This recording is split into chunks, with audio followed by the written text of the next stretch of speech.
Hello students, welcome back to maths का चक्कर। तो आज इस वीडियो में जो है हम क्लास 8th के चैप्टर नंबर 3 की एक्सरसाइज 3.1 का फोर्थ क्वेश्चन सॉल्व कर रहे हैं। जो थर्ड क्वेश्चन है वो हम प्रीवियस वीडियो में सॉल्व कर चुके हैं। तो चलिए स्टार्ट करते हैं फोर्थ क्वेश्चन को।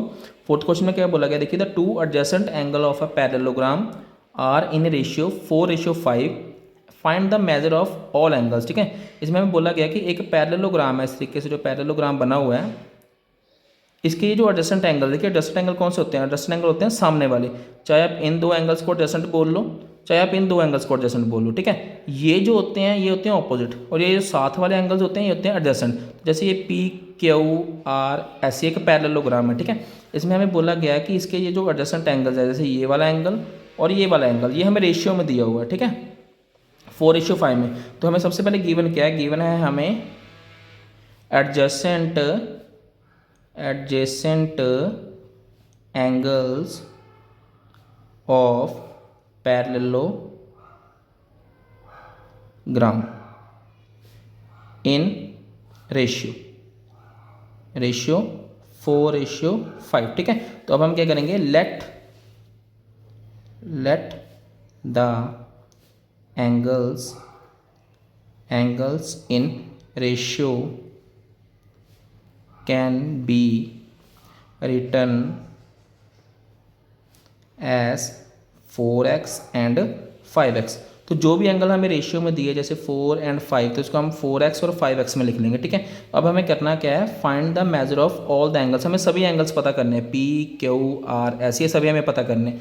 अब ये जो हमें एडजस्टेंट एंगल दिए हैं, जैसे 4x एंड 5x, ये जो थे रेशियो वाले, ठीक है, इनको हम क्या करेंगे, इनको हम प्लस करके इसका सम जो है 180 के बराबर रख देंगे। ठीक है, जैसे we know sum of adjacent angles of a parallelogram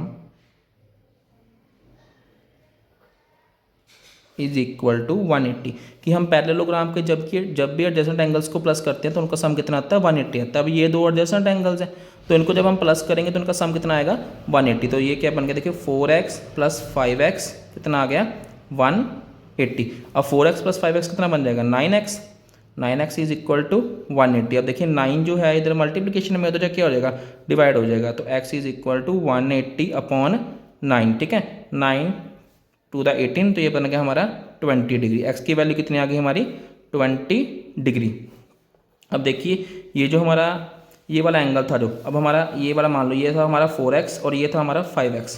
अब हमारा s वाला एंगल कितना हो गया, s वाला एंगल हो गया हमारा 4x, मतलब 4x की जगह पे क्या आएगा, 20, कितना बन गया, 80 डिग्री, है ना। तो इसी तरीके से ये जो r वाला था, r एंगल कितना होगा, r हो गया हमारा 5x, मतलब 5 इंटू 20 कितना बन गया, 100। ठीक है, अब हमें ये भी पता है कि जो पैरेललोग्राम के ऑपोजिट एंगल्स होते हैं वो क्या होते हैं, इक्वल होते हैं। मतलब we know opposite angles of parallelogram are equal. कि ये जो ऑपोजिट एंगल होते हैं ये वाले, ये क्या होते हैं, आपस में इक्वल होते हैं। मतलब जो एंगल P है वो एंगल R के बराबर आ जाएगा। एंगल P एंगल R ये सभी बराबर हो जाएंगे। P कितना था हमारा, P था हमारा R कितना था हमारा, R हमारा आया कितना, देखिए 100।